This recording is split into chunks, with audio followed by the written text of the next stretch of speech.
Laura Loomer, Ollie Alexander in Minneapolis. And Jacob, whoa. Well, and me, yours truly. Everybody pile into the stream here, retweet this. We're here in Minneapolis. We've rented out a hipster coffee shop for our own use. We're ready to expose Ilhan Omar's sham marriage. Yes. Laura, tell us about the area. Tell everybody about Minneapolis. Some of the nicknames here in Minneapolis or for the state of Minnesota are Little Mogadishu. I spent many months here on the ground in Minnesota prior to Ilhan being elected during the campaign, trying to warn Americans about this woman. I confronted her. I believe I'm probably the only journalist in the world who's ever asked her point blank why she married her brother. Yeah. Congresswoman Ilhan Omar, yeah, she's okay. As I feel, she go too fast, you know. Hey guys. Too fast, too big, too quick, right? She have to slow down. Slow down, learn a little bit more. Honestly, I don't even know nothing about her too. I know she's a Congress, in the government, but I don't know nothing about her. Ilhan, she married her brother to bring him in. Did you hear about this? That's rumors, yeah, we hear, but You think they're true? nothing's fact, so. The common religion in Minneapolis is Muslim. Most likely Muslim. Representative Ilhan Omar, I guess, is she the most popular politician in the state now? Would you say she's got the best name recognition out there? No, not at all. I think she has the most media coverage recently because of some of the things that she said, the same way Jussie Smollett does in Chicago, and he's not the biggest thing in Chicago. So, no. If people are coming to this country because of what they're going to gain monetarily rather than their freedom and liberty, that's a tragedy. We are here in Little Mogadishu investigating Democrat Representative Ilhan Omar. The progressive freshman has recently caught the fire and ire of both parties for comments that were received as anti-Semitic. There are allegations from within the Somali community here that she married her brother, committing immigration fraud, and she has written letters to judges asking for lighter sentences for ISIS fighters. Got Laura Loomer here. Hey guys. And we're headed over to Ilhan Omar's house as we speak to serve her with papers. As you can see here, we've got the documents right in front of us. We have a sworn affidavit, and we're going to ask her to sign this, to swear under the penalty of perjury in the law that she didn't marry any of her biological siblings, including her, her brother.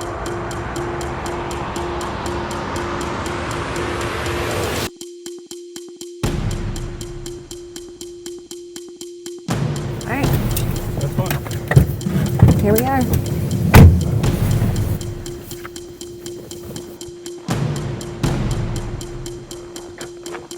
Are we rolling? All right, guys, Laura Loomer here. We are here in Minneapolis, Minnesota. That's Congresswoman Ilhan Omar's home, about to serve her with a sworn affidavit, swearing under penalty of perjury that she has never married any of her biological siblings. So let's go.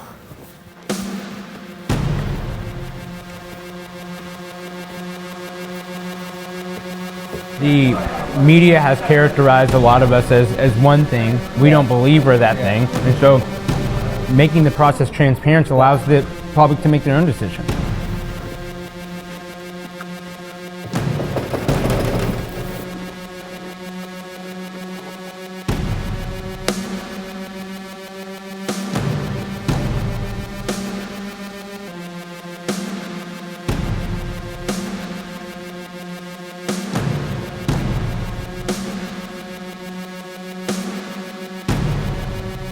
The lights are on.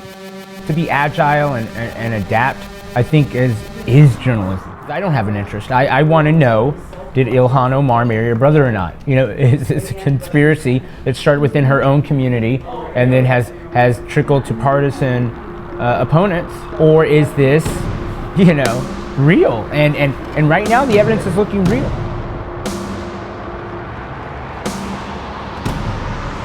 Laura's investigation has been wonderful. Alpha News has been wonderful. Powerline has been wonderful.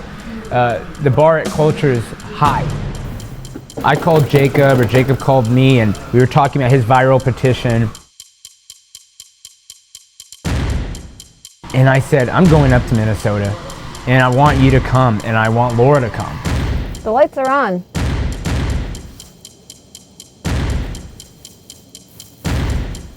Anybody home?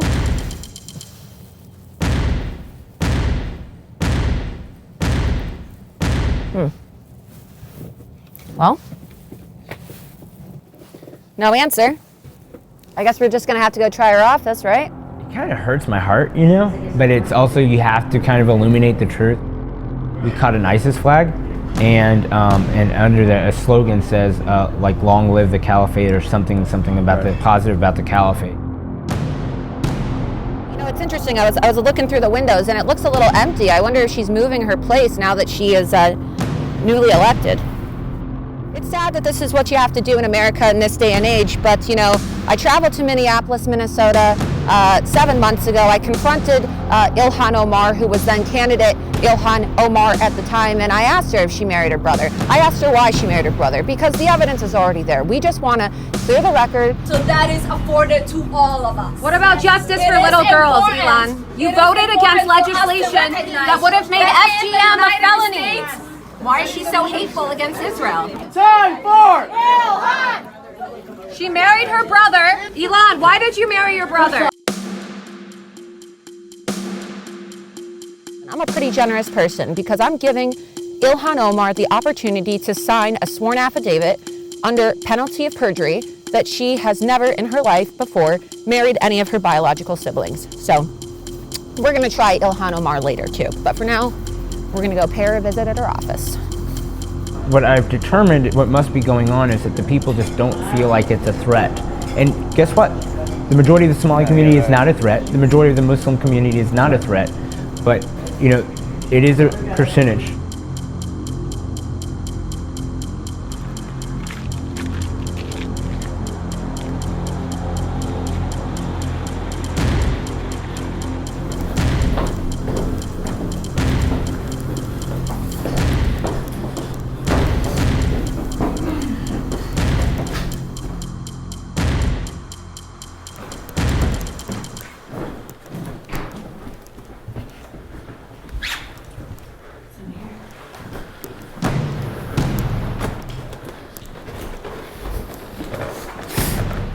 Please ring, okay.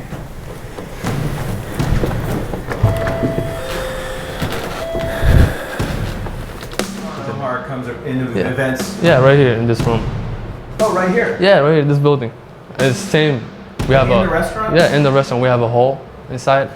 Yeah, so they do events sometimes. Usually they do like weddings, Friday, Saturday, Sunday. One time I met her in the U.S. Bank Stadium, which is the day that we celebrate for Eid. You know what that is, right? Yeah. Eid? Yeah. That's the day that I met her first time, and then 2 times I met her over here in this hall.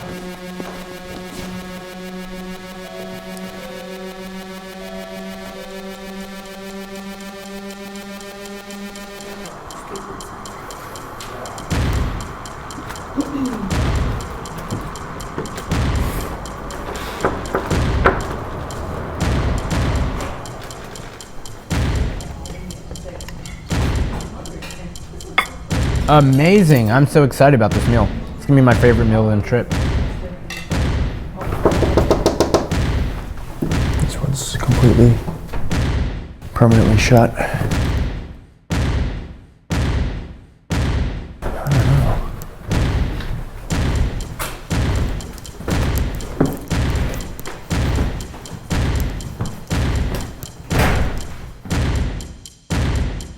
It's 9:17. Should be open. I'm gonna call him. We're gonna call him here.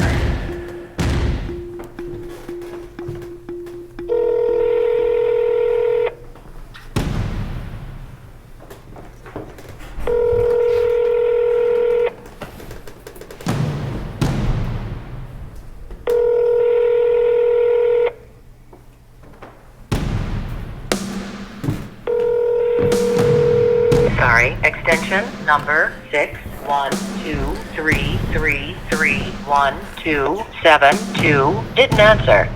You've reached the voicemail of extension number 6. This is really bizarre. Phone number's because disconnected. If you are a congresswoman or an elected member of the government, you're supposed to have a congressional voicemail or an official voicemail that says, thank you for calling the office of, you know, so-and-so or whichever representative. And you're supposed to be able to have other numbers as well, like if you want to contact the DC office. So I'm at a loss here. The house that she lists on her disclosures is empty. Her office is shuttered. I don't know what to do. It appears she's an absentee congresswoman.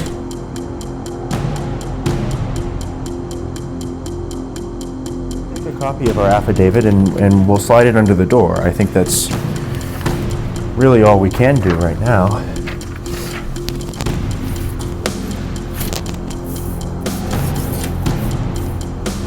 Went over to the office next. The office, her local district office. It's a sham office. They have a sign of her on the door, but nobody's there. Nobody's working. They don't even have a functioning voicemail box. I mean, it's very bizarre. No way. I don't. It is bizarre. For all I know, she lives, somewhere else. I mean, the house is totally vacant, and her office is non-existent. Really? Yeah. Is that the one that's listed on her website or whatever? Yep. 404 3rd Street, I believe, number 203. I mean, they've got a nice little laminated picture of her on the door. Only one side is leading to this institutional violence. Antifa's not getting locked up. And what's most concerning, I think, to me is the first girl, Diane, who said, I found their place, it's on Airbnb, she's a blue verified checkmark, and she knew what she was doing. She tweeted a picture because she knew how to get reverse image search. Like I said, there were people there in the community that were very nice. We had lunch at a Somali restaurant. Yeah, I was walking around inside Carmel Mall. I was looking at some of the books. We're not in Somalia, right? It feels like we're in Somalia. It truly, honestly does when I walk down the street and I'm the only woman who gets eyeballed because I'm not wearing a niqab or a burqa. I'm currently inside and look what it says. May Allah curse the Jews for eliminate the Fatah that's illegal. I'm Jewish, and here we are inside, and it says, may Allah curse the Jews. I don't want anyone thinking that we're making this up, so I'm just gonna go very close and you can take a screenshot of this and you can see for yourself on page 56, it clearly says, may Allah curse the Jews. Hi there. We're journalists on town for business for a report we're doing, and we received a couple of death threats. Yeah, we watched it progress over 24 hours to what you're seeing now, and that's a steady stream coming in every couple hours. But we picked out the most credible and actionable threats. And obviously we don't want anything to happen. Right. We just want to come in and our counsel told us that we want to make sure you get this on paper in the event that anything does happen, at least you've reported it. Does anything happen? Yeah, there's one woman in our building who, pointed us out. There were two gentlemen, I think this morning, outside that were casing the joint. All set. It's been reported, and she put it into Homeland Security as well. They're not messing around with Antifa here, fortunately. The deep irony, right? Representative Omar wants to abolish the Department of Homeland Security.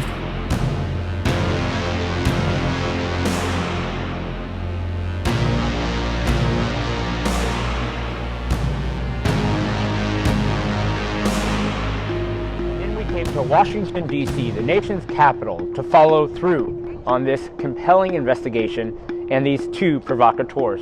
We're just putting together the final report on our Ilhan Omar investigation right now, and I'll tell you, we've got her dead to rights. She married her brother. We went through forensically, and we pulled together all of the rumors, all of the claims about Ilhan Omar's marriage to her brother, the motive, the intent, when it happened, where it happened, and how it happened. Everything there is to know. And we went through a process, including boots on the ground, that involved discerning truth from fiction with respect to the issue, and tried to disprove it, frankly. But it turns out that the claims are true. Listen, I could do this like WikiLeaks, and we could make some encrypted server and make people punch in some hash code, and then maybe, just maybe, they could download the PDF. and I don't think that would do the job as well as holding a big press conference, allowing the press to ask questions and cross-examine this document and vet it. And vet it. And if somebody in the press at this press conference can, actually disprove any of the claims in this dossier, do the job they weren't willing to do previously. Yeah, and if they can disprove anything we've written, anything that we've stated in that dossier, then I will be greatly surprised. So I was upstairs with the Culttture team, and I was telling them that, in a lot of ways, Jacob will go from Batman, right? This is this masked crusader. He's a little bit of a vigilante. He's not Superman and altruistic. He's not Spider-Man and has a soft touch. Batman beats people. But I said he might go from Batman to Iron Man, whereas everybody knows Tony Stark. Do you feel an evolution in some people might cringe at this, you might cringe at this brand? Well, I do. There's no doubt about it. I mean, the left likes to latch on to the fact that for a time, a number of months, I operated, long-term political intelligence and corporate intelligence operations under a pseudonym because that was necessary to operate in a covert fashion. And with this investigation, it's just the opposite. What we've done is we've brought in a camera crew. We brought in, I don't know how many live streams we did while we were in Minnesota and while we're here. Probably a dozen plus. You go to ground zero. That's your approach, is going to ground zero. It's almost like guerrilla journalism. What has the response been like? Have you gotten a response from Ilhan Omar's office? What is the latest on your developments there? Well, we shut down Minnesota. We have the newspaper, the Star Tribune, working against us. We have people tailing our vehicles, showing up at our Airbnb. We had Antifa give us, terroristic acts. So I filed a police report. Oh, and we complain a lot. And in a lot of ways, the right commits more of this virtue signaling fraud than the left does because we're so righteous and we're on the right side. We have the truth, but we spend so much time complaining and not enough time reporting. It's time to make the system neutral or break it. Either they can accept the facts as written and join my calls to have her removed from the House Foreign Affairs Committee and probably Congress, or they can say, you know what, it's okay. If you're a Democrat, it's okay to commit immigration fraud and student loan fraud. What we demonstrated to the media is you left all these readers behind. You left these issues and these stones unturned, and now there's a freshman congressperson who, may not be up to snuff. Here we go. All right, let's go. It took a level of fearlessness on the part of our sources, on the part of everyone involved, and that's what we need to see more of. We need to see people getting on the ground. We need to see people betting money on something that either could fail entirely for one reason or another, or B, could actually tell people what they don't want to hear. As we said at the outset, there was a decent chance that we were going to go into this, and I think privately you and I probably both thought that we would go down on the ground and we would disprove these things. And there was a nuance to find. Yeah, and we would come back with a pretty disappointing message for right-wingers. Does everybody have a report there in the back? Thing as basic as a list of her siblings. She wasn't willing to provide the Associated Press. She admits to marrying a man by the name of Mr. Elmi, Ahmed Elmi. She admits this. She released a public statement. She said she did it.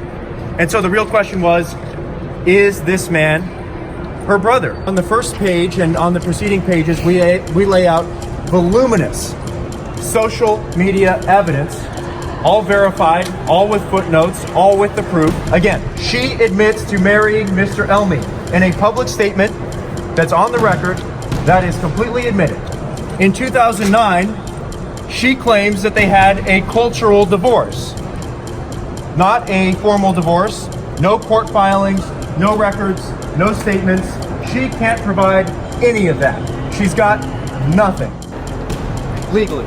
But in 2009, she had no trouble with Mr. Elmi, who at the time was seeking citizenship and at the time seeking student loans that hinged on this marriage.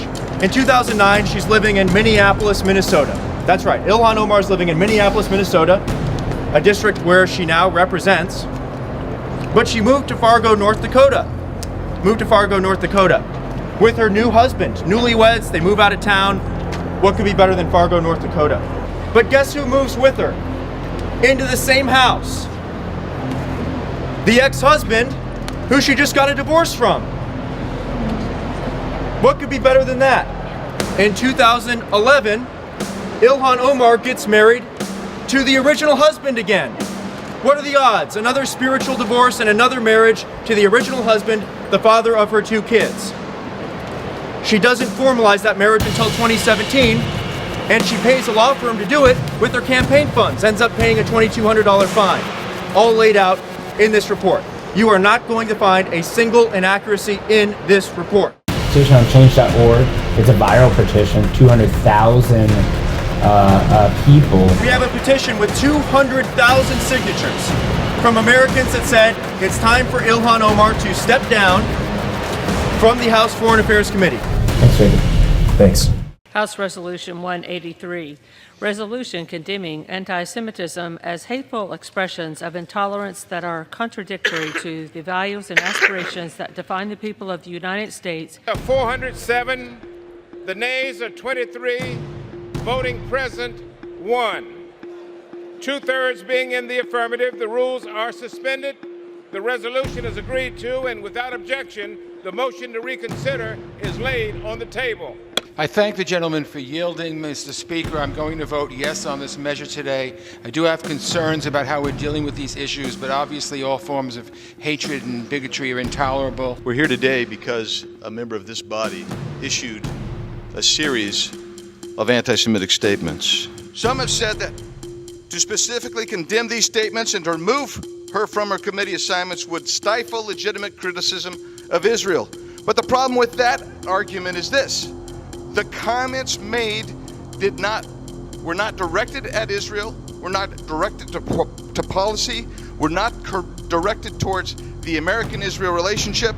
They were instead directed to Americans with the allegation that they have a dual loyalty. As a Jewish member of Congress who lost family in the Holocaust and whose grandfather fought the Nazis, I need no reminder about our responsibility to confront bigotry, hatred, and intolerance wherever it is found. Anti-Semitism is being treated differently than other forms of bigotry and hatred. There shouldn't be an asterisk next to anti-Semitism, and I'll continue to fight it. Thank you. I decided to vote against it because I think it was really clearly an effort to actually protect Ilhan Omar. And they've got a real problem. I mean, the extent to which they are now abiding by anti-Semitism, enabling anti-Semitism in their party is something we watch them struggle with, but something that's very dangerous for the country. Let's all be honest with each other. We are here today, right now, because of anti-Semitic rhetoric from one member of this chamber said again and again and again. We would not be on this floor right now otherwise to discuss this topic. If that member was a Republican, that member's name would be in this resolution, and this resolution would be all about condemning anti-Semitism, and it would be done so forcefully. It's time to call out these statements for what they are. They even refrained from naming the Congresswoman. Then they even watered it down further because they could not pass it because of this new progressive wing of the party. Do you believe that there are Democrats who think Ilhan Omar should be removed from the Foreign Affairs Committee? I've had Democrat members come up to me and say that, yes.